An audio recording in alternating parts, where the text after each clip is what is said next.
स्वामी जी एक निर्जन गुफा में रह रहे थे। वहां वो विभिन्न साधनाओं में व्यस्त थे। उनके पास केवल 1 या 2 कंबल, कमंडलू और कुछ किताबें ही थीं।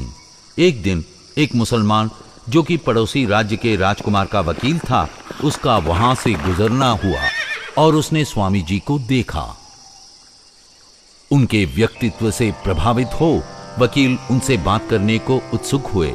कुछ देर की बातचीत से ही वो वकील सन्यासी के ज्ञान से मोहित हो गया। वह उनके पास बार बार आने लगा। एक दिन, स्वामी जी, मैं आपकी सेवा करना चाहता हूं, कृपया मुझे एक अवसर दें। मैं आपके लिए क्या कर सकता हूं? देखिए वकील साहब, वर्षा ऋतु आने वाली है और इस गुफा के दरवाजे नहीं हैं। यदि आप दरवाजे बनवा सके तो कृपया बनवा दीजिए। यह गुफा अत्यंत दीन दशा में है। यदि आप आज्ञा दें तो मैं एक सुझाव दूं। मैं यहाँ आलीशान बंगले में अकेला रहता हूँ। यदि आप कृपा कर मेरे साथ रहेंगे तो मैं खुद को बहुत भाग्यशाली समझूंगा। किंतु मैं मुसलमान हूँ, पर मैं आपके भोजन की अलग व्यवस्था कर दूंगा। स्वामी जी ने उनकी ये बात अनसुनी कर दी और उनके बंगले में चले गए। वकील व उनके सहकर्मियों के कारण स्वामी जी ने माउंट आबू में कई मित्र बनाए। कुछ दिन बाद स्वामी जी से मिलने के लिए मुसलमान वकील ने मुंशी जगमोहन लाल को आमंत्रित किया, जो कि खेतरी के राजा के निजी सचिव थे। जब सचिव महोदय आए तो उस समय स्वामी जी सो रहे थे।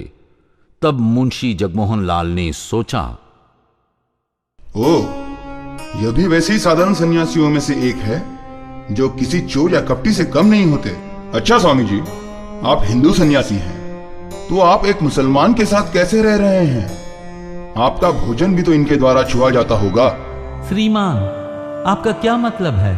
मैं सन्यासी हूँ और इन सब सामाजिक रीतियों से ऊपर हूँ। मैं भंगी के साथ भी भोजन कर सकता हूँ।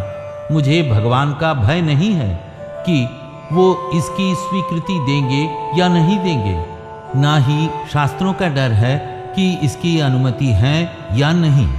किंतु मैं आपसे और आपके समाज से डरता हूँ, क्योंकि आप भगवान और शास्त्रों को नहीं जानते, मात्र दावा करते हैं। मैं हर जगह ब्रह्म देखता हूँ, यहाँ तक दीन एवं तुच्छ प्राणी में भी ब्रह्म देखता हूँ।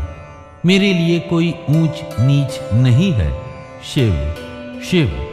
मुंशी जगमोहन लाल न केवल अपनी सोच के कारण लज्जित हुए, बल्कि इस युवा सन्यासी के विरक्ति, ज्ञान व स्पष्टवादिता से बहुत प्रभावित हुए और स्वामी जी को खेतरी के राजा अजीत सिंह से मिलने के लिए आमंत्रित किया।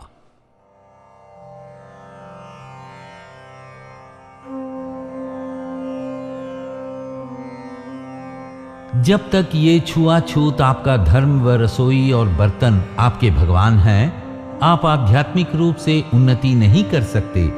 ये विभिन्न धर्मों की विभिन्नता मात्र निरर्थक शब्दों का संघर्ष है। सब समझते हैं कि मेरे विचार मौलिक है और सब कुछ अपने तरीके से करना चाहते हैं। इसी से संघर्ष उत्पन्न होता है।